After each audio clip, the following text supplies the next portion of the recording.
Hello and welcome. How are you doing today?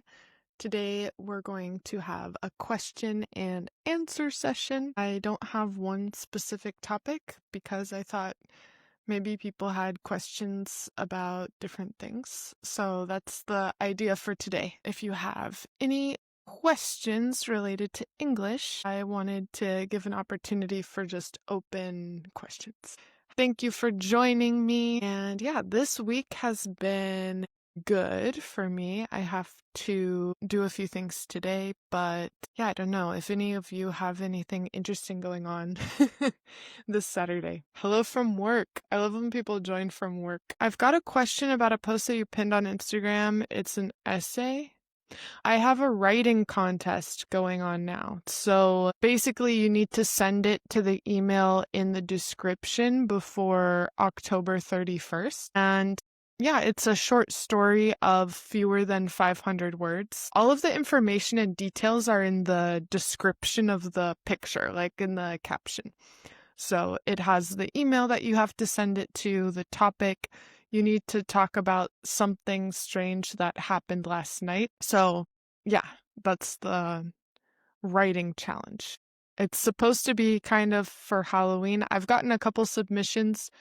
Yeah, something kind of spooky or scary was the idea that I had. I was doing something super not feminist, watching the Victoria's Secret fashion show. Honestly, I'm interested in that because I think in the past, they only had people that were models, and now they have people, I don't know, like influencers and different people. So it's kind of interesting who is part of the Victoria's Secret fashion show. You're a Chilean in Canada. Okay, there are a lot of Chileans in Canada. I've had quite a few Chilean students that live in Canada. Okay, one person asked a really good question. Camila asked, what are some phrases I can use to sound natural in a conversation? I would say, I feel like often at the beginning of a sentence, when we're telling someone our opinion, we use an adverb. So, honestly, this.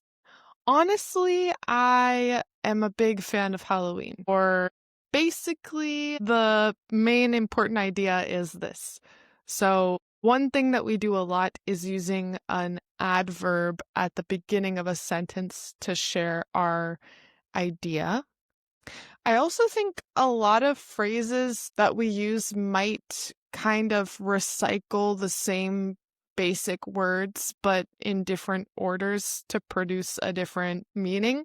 So in general, phrasal verbs are a good place to start. Yeah, it depends a lot on the situation. For example, if we could say like, no wonder, I don't know. There are a lot of phrases in English where you might know the individual words, but the phrase in that combination means something different.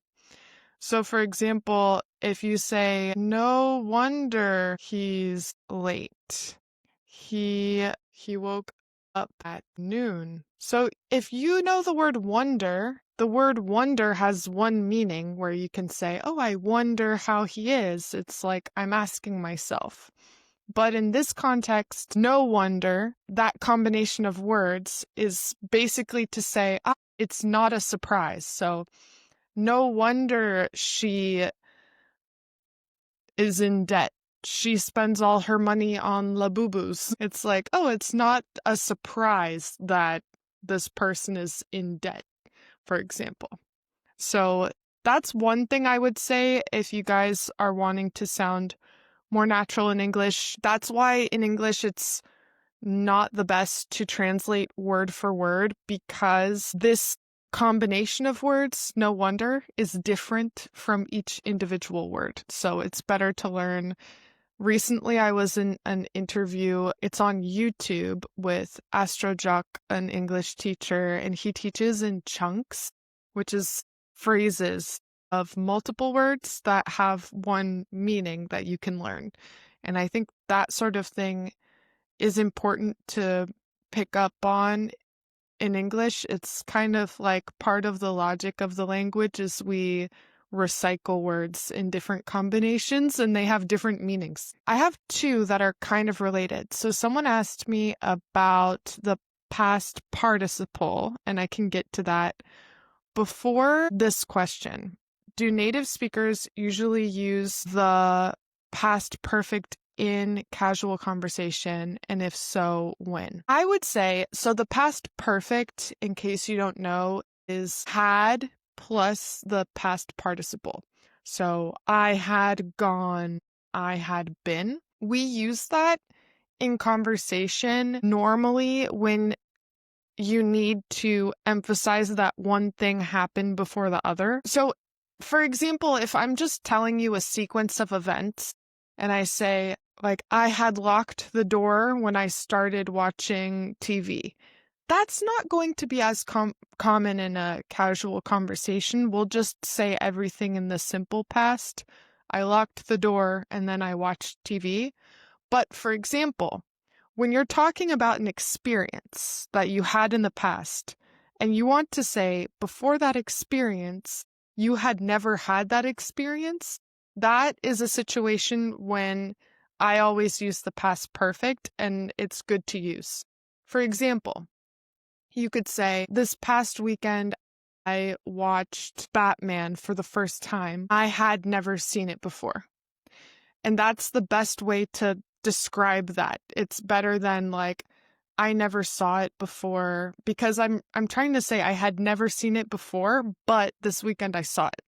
So I would say that's for me the most common way that people use past perfect in conversation is imagine that you had an experience this weekend, and before you had that experience, you had never had that experience. So yeah, I met my mother-in-law for the first time. I had never met her before. I watched this movie for the first time. I had never seen it before. So that will be the most common casual way that we're going to use the past perfect. To the person that was asking about the difference between shade and shadow, shadow is the projection of the object against the light, and shade refers to the color itself, like multiple shades of blue.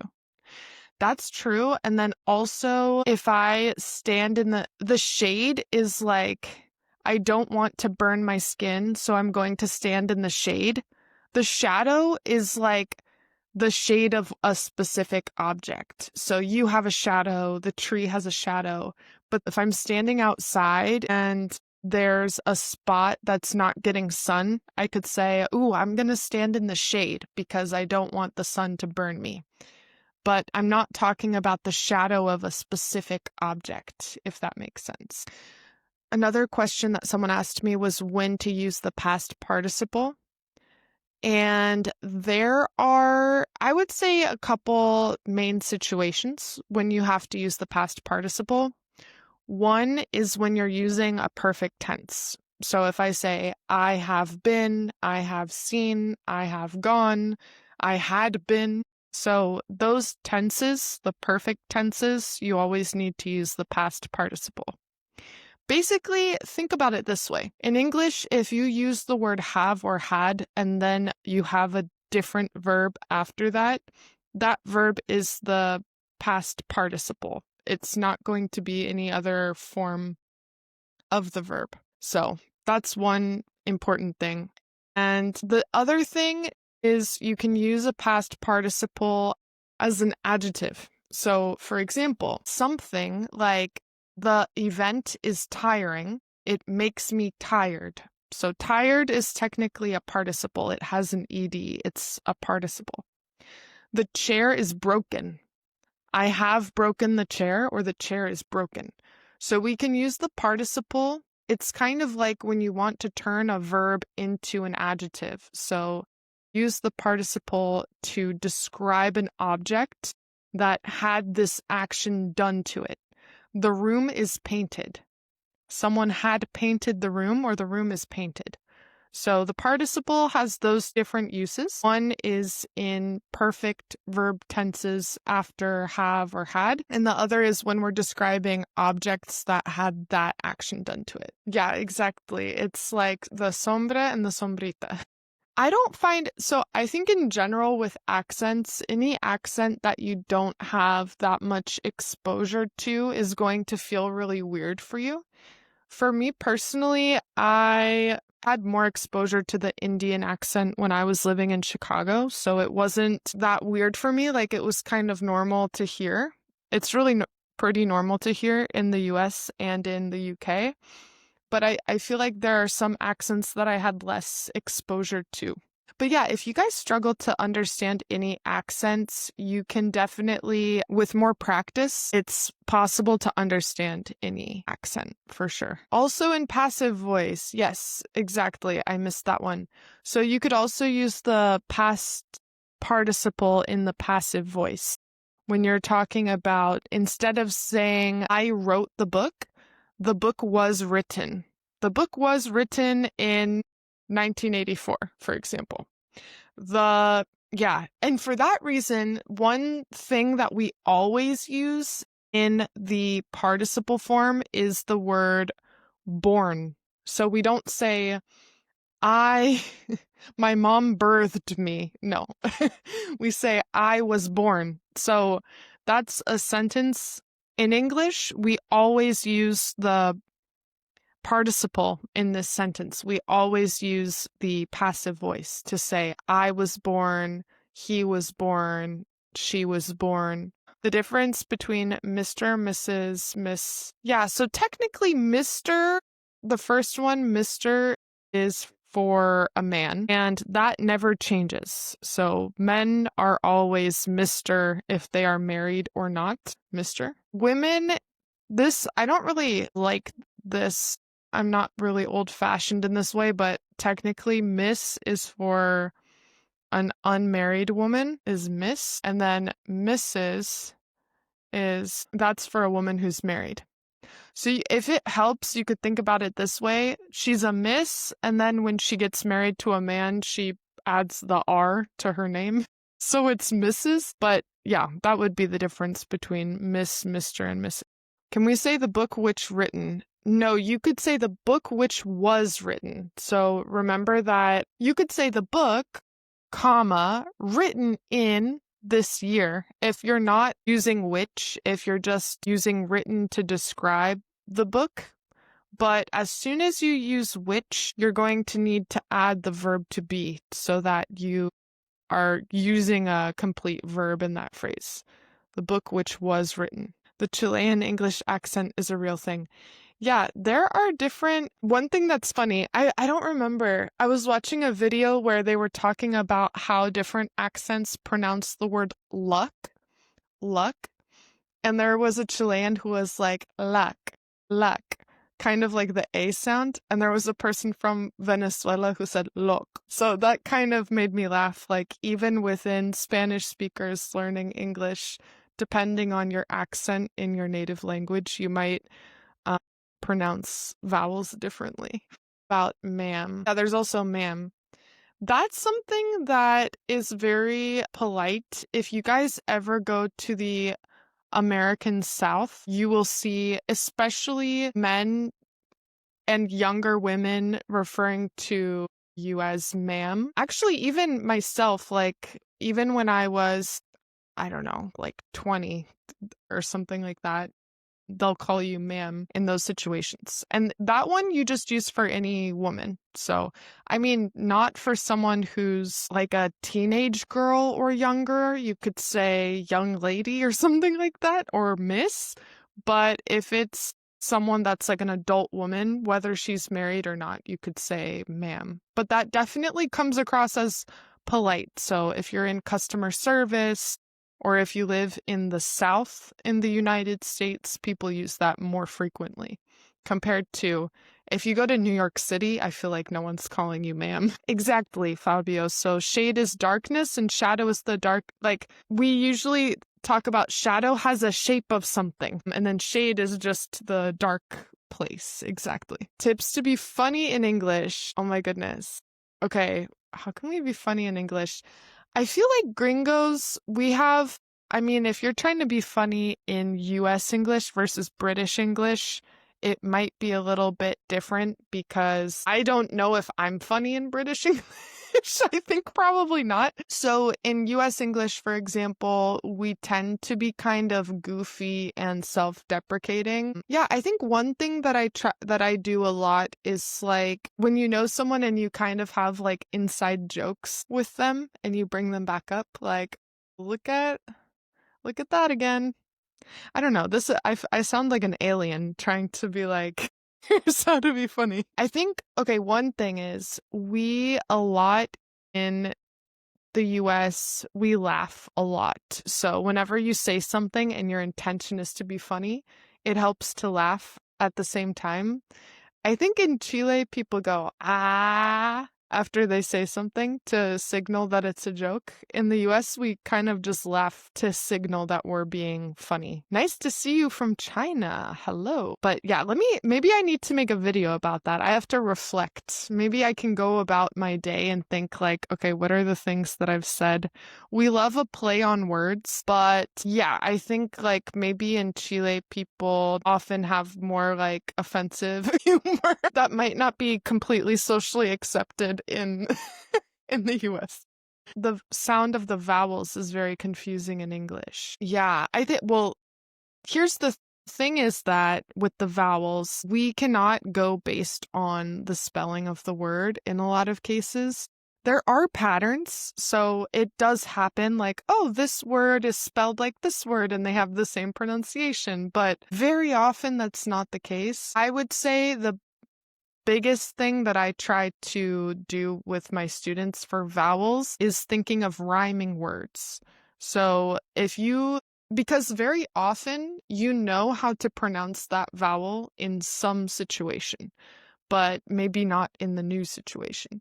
So for example, in the case of the words like bought, a lot of people see a word like this and they say, oh, bout, or something. But if I tell you that all of these words have the exact same vowel pronunciation, let me write them. Hot, bought, caught.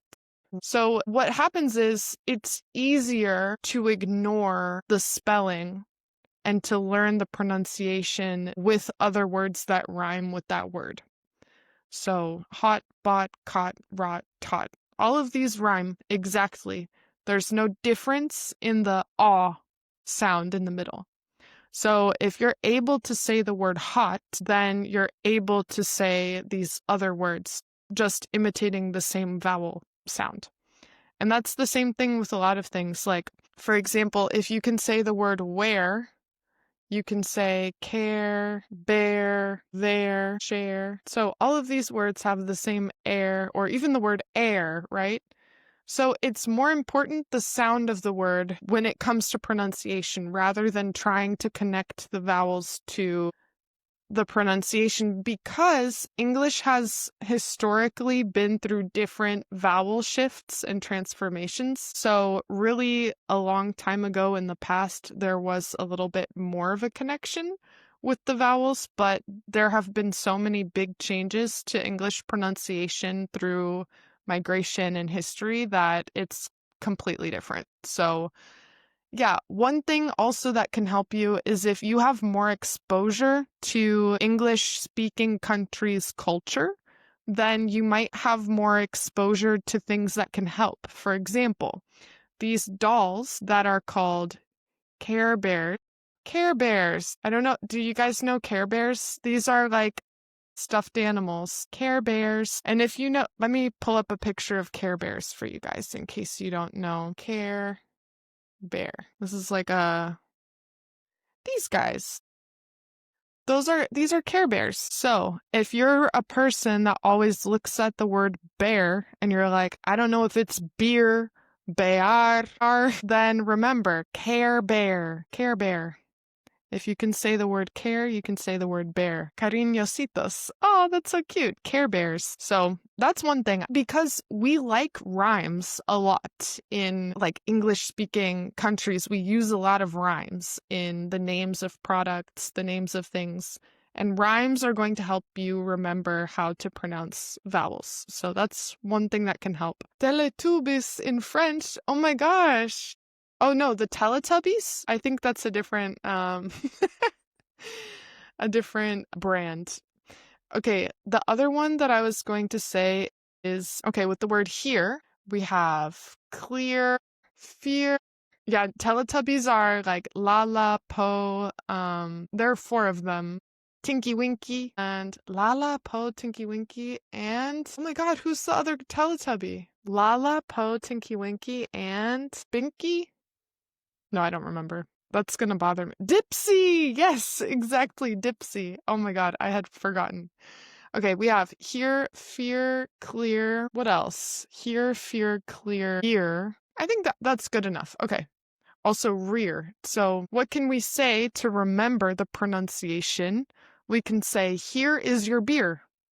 When you're giving someone a beer, you can say, have no fear, here is your beer. To be honest, a lot of native speakers learn English with like Dr. Seuss books, these rhyming books. Weird, also. Yeah, weird. So, I think that's very helpful. If there are a couple of words that you can kind of think in a connection together. So, like here, it's weird, or beer is weird, or I don't know, clear your fear. So, I think that can be helpful. Where do you live? I live in Chile. I live in Viña del Mar, Chile, and I don't have classes in person. All of my classes are online on Zoom. Really need a birria. Okay, I like Osvaldo's example. I really need a birria with a beer here. So that can help. Weird. Not weird, but weird. Like the word weird. If you're thinking of the word where rhymes with bear. So like the bear is wearing clothes, for example. The bear is wearing clothes. The Care Bear is wearing clothes. Yeah, but I've been thinking of doing some sort of in-person, I don't know, like event or meetup or something here in Chile, but I don't know where. I thought about the botanical garden because they have a lot of space, but you also have to pay to enter. So I thought maybe that, and it's kind of far, so I thought that might not be that good of an option. I really need a beer to bear the week, like exactly. I really need a beer to bear the week like a bear. Explain causative verbs, active and passive. Okay, yeah. So causative verbs, we have different causative verbs. One that you guys might use already that I think is kind of an easy place to start is make. So basically with the causative, you are not doing an action, you're causing someone else to do the action. So, like, I made my son clean his room. Can any of you think of an example with the verb make of an action that you made someone else do? What is something that you made another person do? That is like to obligate someone to do something. So, what is something that you made someone else do? You could say, I made my friend send me the nice picture that we took together, for example. What's something that you made someone else do? I care about the bear that wears my sweater in this weather. Yeah, true, because sweater and weather have a different pronunciation. So what is an example with a causative verb? I made my son clean his room. I made her cry after I rejected her. Okay, so that is one causative verb. We have I made my son clean his room. I made her cry. We also have causative with the verb have. Okay, that's a causative too with the verb let. So to let is to allow someone to do something. So you could say, I don't know, like my brother let me use his computer. Maggie let me boost her computer skills. I don't know why I was just like fixated on that example. I have never heard. Okay, this is an example for those of you before that asked me when to use the past perfect. This is the example of when you use the past perfect. Aram said, I had never heard of Chile before I met you on Instagram. Exactly. I had never heard because now he has heard of Chile. So I had never heard of Chile. I love that I'm evangelizing Chile to the rest of the world. I would say that two causative verbs that people have the most struggle with are have and get. So with have, it's to arrange for someone else to do something. So you could have the person do something or have a thing done for you. There are two different options with have in the causative. You could say, this is really common if you're like the boss or manager of someone or you have some authority. You can say like, I had my assistant send the email, or I had, yeah, so like I had my assistant send the email if it's something like that. But you could also say it in the passive voice, like, I had my hair done by, and then by someone. That's not necessary. So I would say really the active form of that would be more common in when you're kind of like an authority figure, like when you have some authority to tell someone to send the email for you. And then the passive form would be more like focused on the thing that you had done. So like I had my car washed, I had my hair cut, like a service that someone provided for you. Does that make sense to everyone? Do you have a question about that? Chile is a large company. Chile is a large company. No, Chile is a large country in the south of the world. True. Chile is the largest, not the largest, that was Spanglish, the longest country in this part of the world. I don't know if in the whole world, but I think Chile, if you lay Chile across Europe, it's as long as Europe. I had my assistant send or sent. In that case, because it's active voice and you're putting the person first, I had my assistant send. So in the case that you're putting the person first, you're going to use the present verb, like verb 1. And in the case that you're putting the object first, I had the email sent by my assistant, because you're using the causative passive, or are you using the causative active? Are you focusing on the person did the action, or the action was done by the person? So in that case, it would be send. Okay. I had another one for the causative that we use. So have and get, like I got my hair done, or I got my car fixed, or I got my mom to help me with something could also be. In that case, it's not as strong as I made my mom, is like I obligated her. I got her to help me is more like I asked her and was able to have her agree to do it. Okay, this is like completely different. Would rather than, and prefer to. Yeah. Okay. So if you say like, I would rather spend time watching the news than watching the romantic movie or something like that.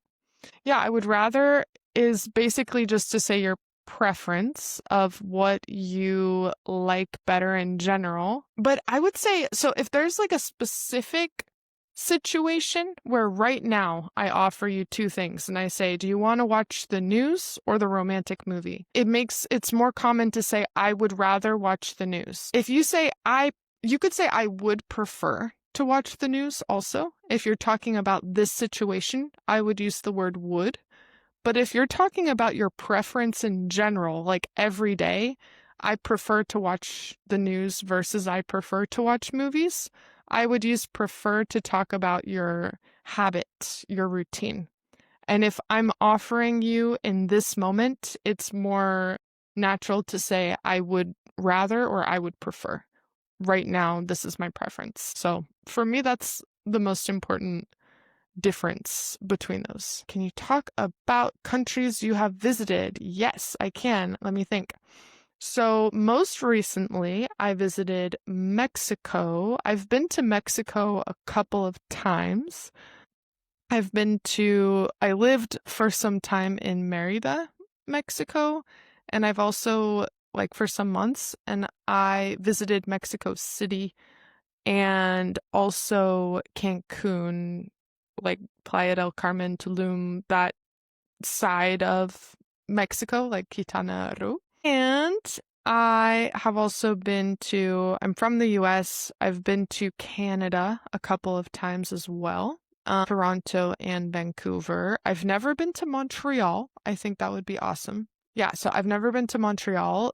I have been, when I first came to Chile, I've been to Argentina a couple of times. Buenos Aires is a really beautiful city. There's a lot of coffee shops and a lot of bookstores, and yeah, there's a lot of interesting arts and culture there. Beautiful parks as well. And I also went to Cordoba, Argentina, and I took the bus across Argentina to come back to Chile, which was quite the experience. El Quisco, the best country of Chile, exactly. What else? I've also been to Peru for 5 days. I went to Machu Picchu, but this was in like 2018 when I first came to Chile. So I didn't really have the chance to go to, like, I don't know, explore Lima or other places. I kind of just directly went to Machu Picchu, which was really nice. But I also feel like I would not be able to say that, "Oh, I know so much about the Peruvian culture from that trip," because it was very short and direct. So I would love to go back. And yeah, thank you. What do you think about Kurdistan? I have never been actually anywhere in the Middle East before, or Asia, or Africa. So I'm not sure, but I one time had a TikTok live and there was a guy from Kurdistan on there and he was telling me about your country. So yeah, I don't know if you recommend all of us to come to Kurdistan. Tell us your recommendations. I've also been to some European countries. One of my cousins got married in Austria to a woman from Austria. And so I went with my family to Austria and we kind of took advantage of that and like made a little trip we went through Germany and we went to Venice, Italy, and did like a little loop of neighboring cities. So that was really beautiful and awesome. And it was winter time, so it was like perfect, I don't know, like Christmas Wonderland feeling. And yeah, I would love to go back because at that point I had never been, like, now I've been taking German classes. And so now I think, I could maybe talk to someone. But at that time I could not speak German. So have you ever been in Colombia? No, only the airport. The weird thing is the El Dorado airport in Colombia has like really good reviews. And so I had a layover there when I went to Mexico City and I was very interested in like, what am I going to find? Because why does this airport have such good reviews? And it was kind of like a mall. I think that must be part of it. Yeah. I have a lot of students from Colombia, so I think they've talked about different places in the country, and I think it would be cool to go. How to learn listening to English news on TV? Yeah, that's a good question. I will say I think news can be a good resource because people often have good microphone quality and good pronunciation and, so the news can be a good option if you want some more vocabulary and like to learn more. One option is on YouTube. You can find different news clips, and that could be nice because you can watch the clip through and then see, okay, did I understand everything? You can play it back slower or with subtitles if you need to, if you didn't catch a word. So I think most news channels now have a YouTube channel where they post all of their content. So that could be a good option. I also think, what's it called? Like podcasts. A lot of news channels have podcasts as well if you are someone that drives to work and wants a little daily update or something. Yeah, so I think it's a great thing. I don't know if any of you guys have a preferred news channel for English learners. I'm from Washington, D.C. in the United States. What language do you speak? Well, my native language is English, and now I speak Spanish, and I'm learning German as well. Okay, any other questions related to English, grammar, phrases, etc.? Do we need to learn English by watching movies, and how did you learn English? So I am a native English speaker, but a lot of my tips are from my experiences learning Spanish also. So I can definitely give you tips, even though I learned English just because I'm from the United States, like as a baby. But yeah, I think movies, I personally really like movies and TV shows as a resource because a big part of language learning is the culture behind it. And you are not going to get that from only trying to just translate things that you think in your native language into English and using a grammar book. A really important part of learning is also learning about culture and what is common for people to say, because maybe you translate a phrase from your native language, but that's not really a common thing for people to say. One example that comes to mind is like, I don't know, for example, you could say in Spanish, you could say like, espero tu respuesta, something like that. But it's not, I mean, it's very formal and kind of weird to say in English, like, I await your response. It's way more common. I'm looking forward to your response. I'm looking forward to hearing you, or let me know. So there are like other phrases that are more common compared to the translation from your native language. And so in order to learn the language, you really have to expose yourself to how people really talk. So yeah, I would say I used to watch lives from a girl on TikTok who hosted the news from Virginia. Okay. Yeah, but for example, in terms of like which TV series you can watch, there are some YouTube channels where they analyze series. So with the TV series Friends, there is a guy that makes YouTube videos that is like, how can you learn English with the TV series Friends? And a lot of people like Friends because it has casual, normal conversations, but it's not very complicated vocabulary. So it's very friendly if you have like a B1 level of English. Another thing that I personally did a lot in Spanish, especially when I had a lower intermediate level, was watching kind of these TV series that are made for teenagers, like or movies like romantic, very easy to follow, things that kind like Disney Channel kind of feeling of a TV show or movie. Because if you watch something like really complicated, if you watch, for example, Grey's Anatomy or something where they're using a lot of medical vocabulary, it might be really difficult to understand. If you like it, perfect, keep watching it. But if you are looking for something that is more friendly to a learner, I would recommend something more kind of what teenagers watch, like Disney Channel or that sort of TV series, because it will be easier to follow what's happening. I am live on here every Saturday at 11, and then I'm live on TikTok usually on Tuesdays at night, like around 9 p.m., sometimes on Fridays also, depending on how I'm feeling. How do you say it? Not. Yeah, so with the T on the ends of words, it's very often that we do not use the full T pronunciation. Instead, we stop the air. So with the word not, you can hear that it's not because if there's no T, it's no, and the vowel is open.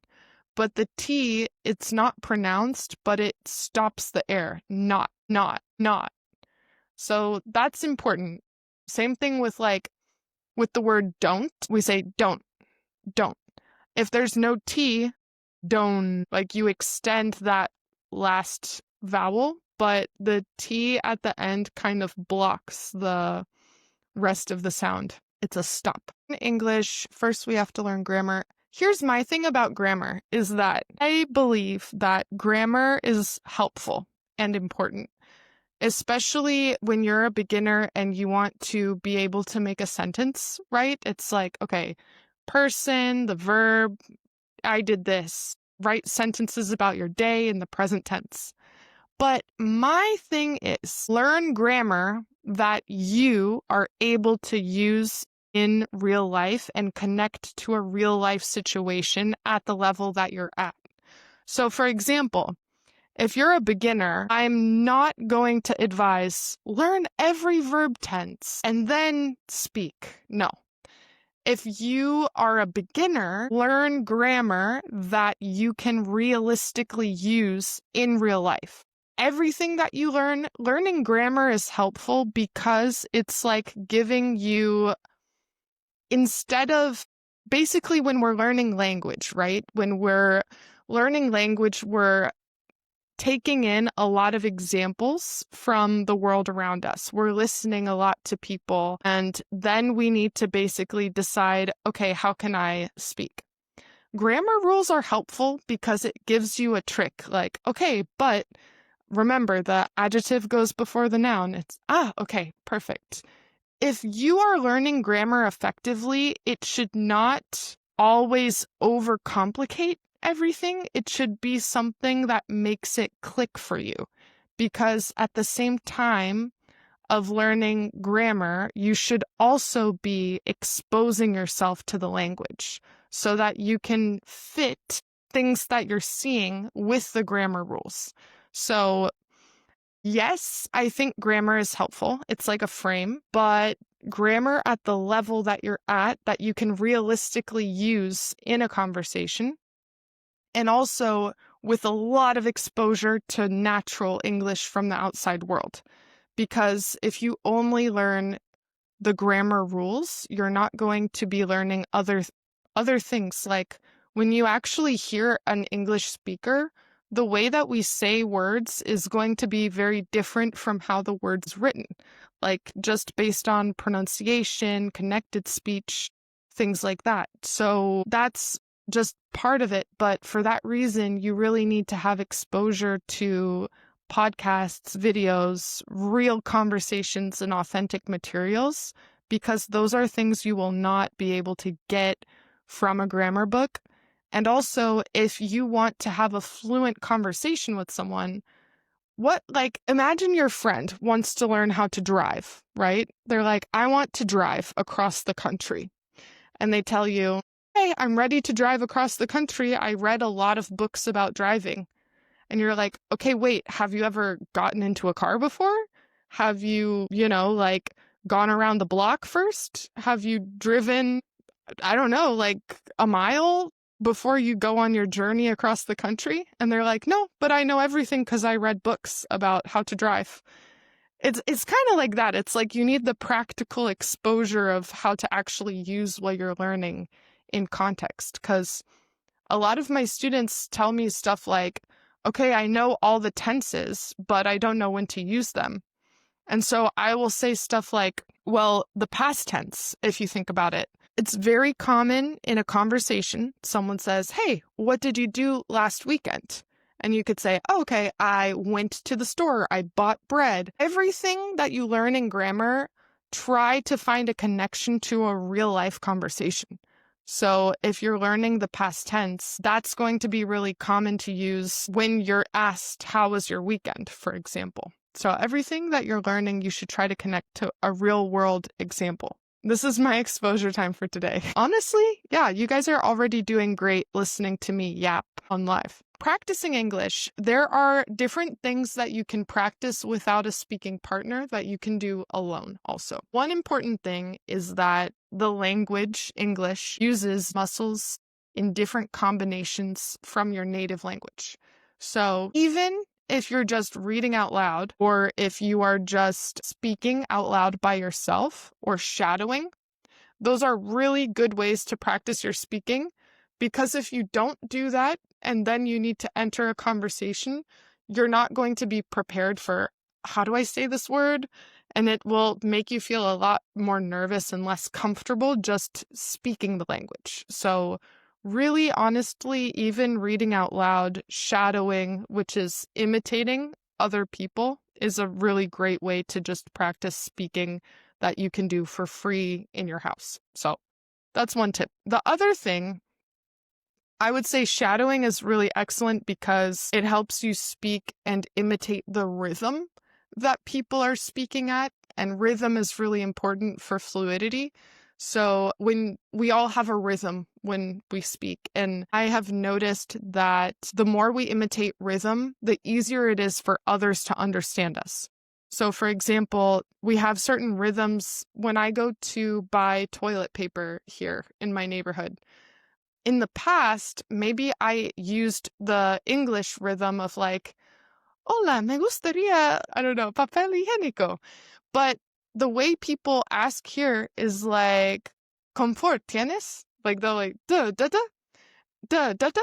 And so I started imitating the rhythm that people speak at. And now, even before I finish my sentence, people know what I'm talking about. So it's a lot of communication is not the words that you're using, it's the rhythm. And I would really focus on the rhythm because in English, we have certain words that we stress a lot and other words we don't stress, like content words versus extra words. So yeah, rhythm is really useful. Most of the students I have that are good speakers, they have a good rhythm when they speak. Another thing is that it's really helpful to practice your improvisation.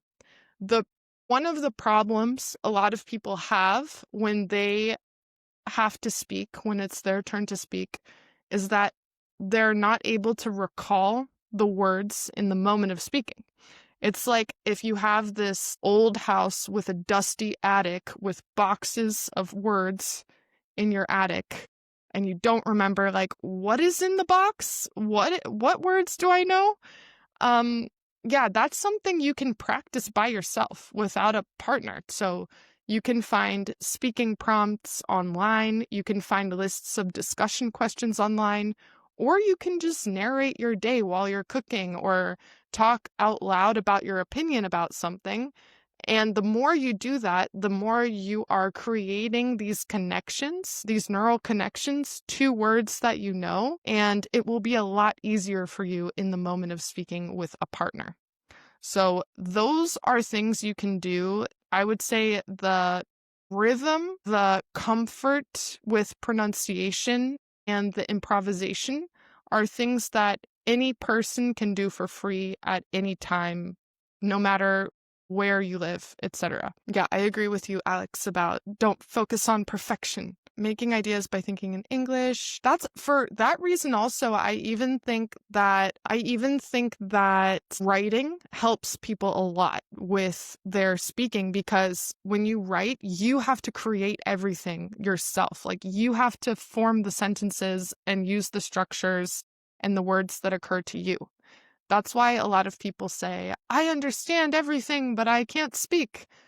Speaking and writing are both productive skills. Those are more complicated because you need to use what you know in order to create the sentences instead of only recognizing what another person said. That's a lot easier to do.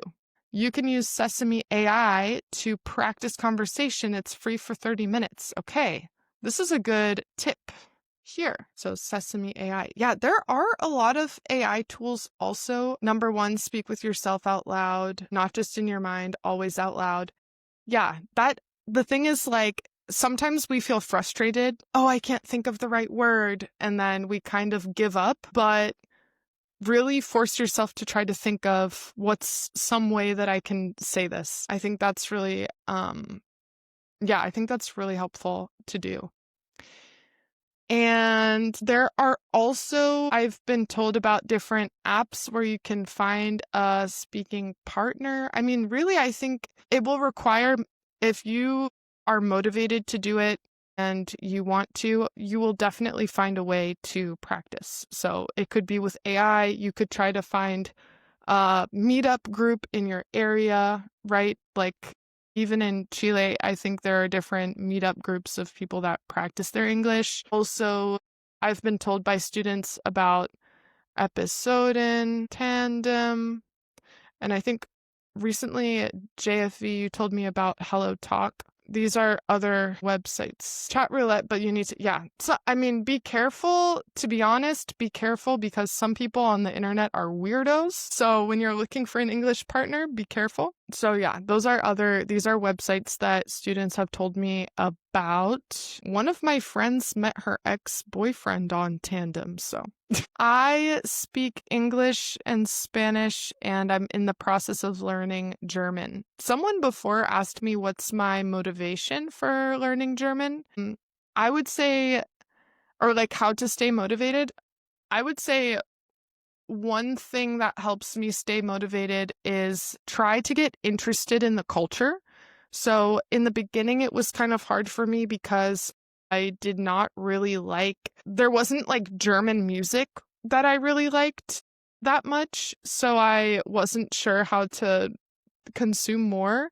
But I have recently been more interested in German short stories like the Grimm brothers, and also I've found some German singers that I liked. So that's one thing that helps a lot. Find ways to like the culture or to be interested in the culture of the language that you're learning.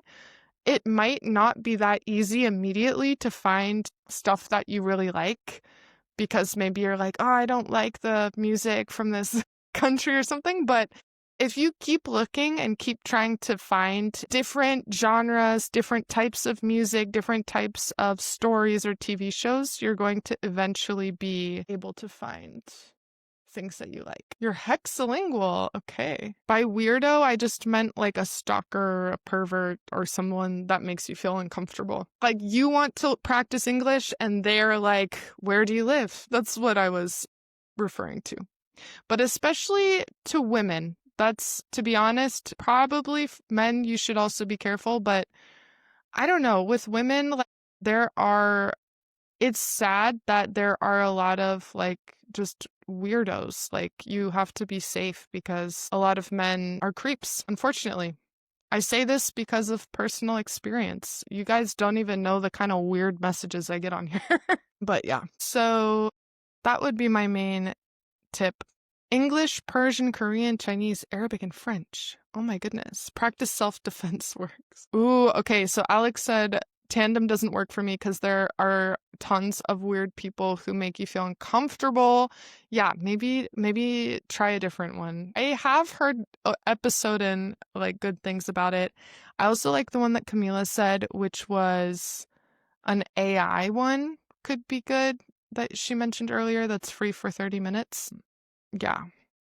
So that would be another option. I've also said this a lot, but sometimes when you least expect it, you have the opportunity to talk to someone in English. What if Sesame AI. I was like, I could try to scroll this, but I don't know where it is.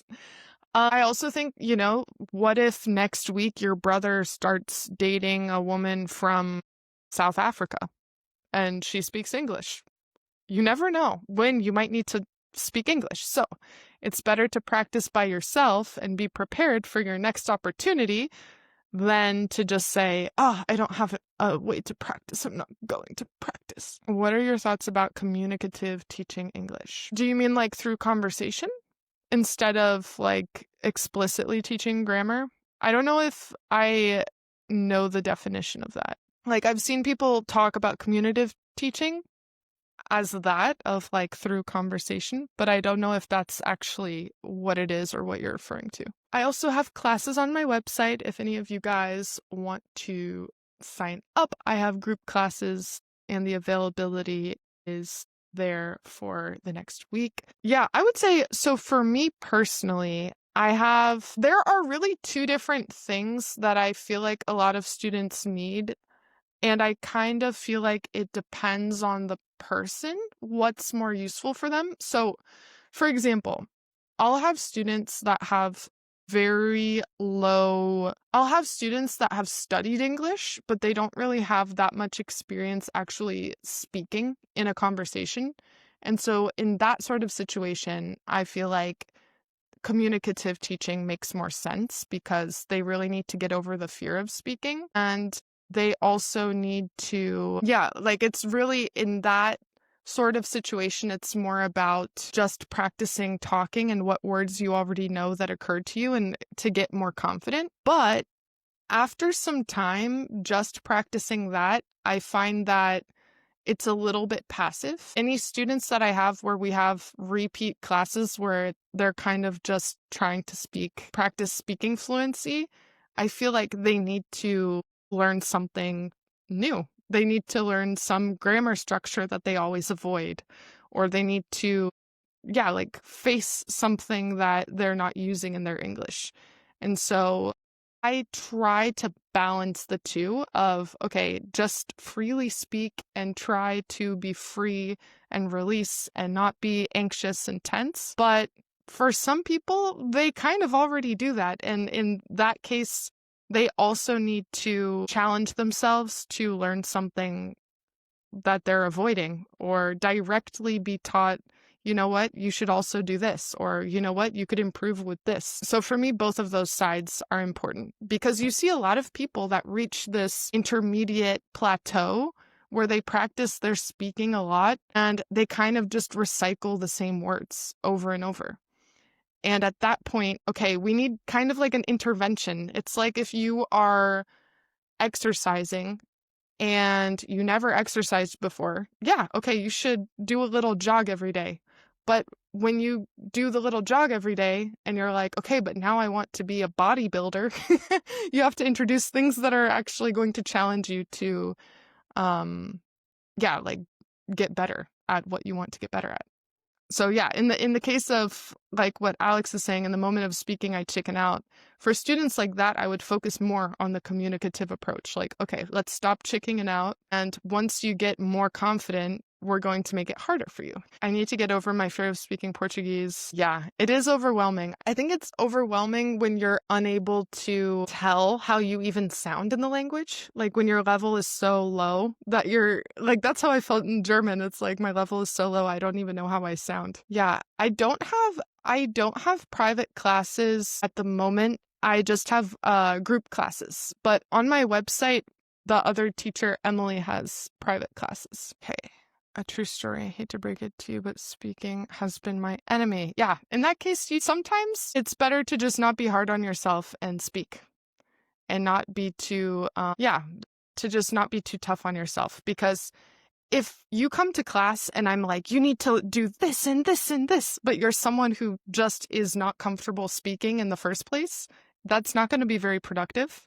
But if you're someone that's really comfortable speaking and you speak all the time, and I just let you talk without helping you, that's also not very helpful either. Hit a plateau with Spanish. Yeah, exactly. I agree. When you can generally communicate, you ease off. Yeah. I think it's about both. Like, in general, we need this tension of, okay, work really hard on this thing. And then we also need the release of, okay, we can ease up and just focus on being confident and happy and enjoy the process. Because if your teacher's only making things really hard for you, you're not going to have that enjoyment and feeling of enjoying the process. But if you're only enjoying the process and not doing anything that's going to be mentally rewarding, it's not very motivating either. So I think you need a challenge also to be motivated as well. I'm going to let you guys go and get on with my day, because I was blabbing a lot today. So I will see you in the next one. And remember, I have the short story contest pinned to my page. It's the first post there. If you read the caption, it gives you the details for how to submit your short story of 500 words in the next 2 weeks. Please do it. Even if you've never written anything in English, I think that's kind of who it's for. That's my idea. Try to write something, and that will help you even with your speaking, because you need to produce something with your own ideas. All right, have a good rest of your day, everyone. Take care. Happy Saturday, and I'll see you in the next one. Bye-bye.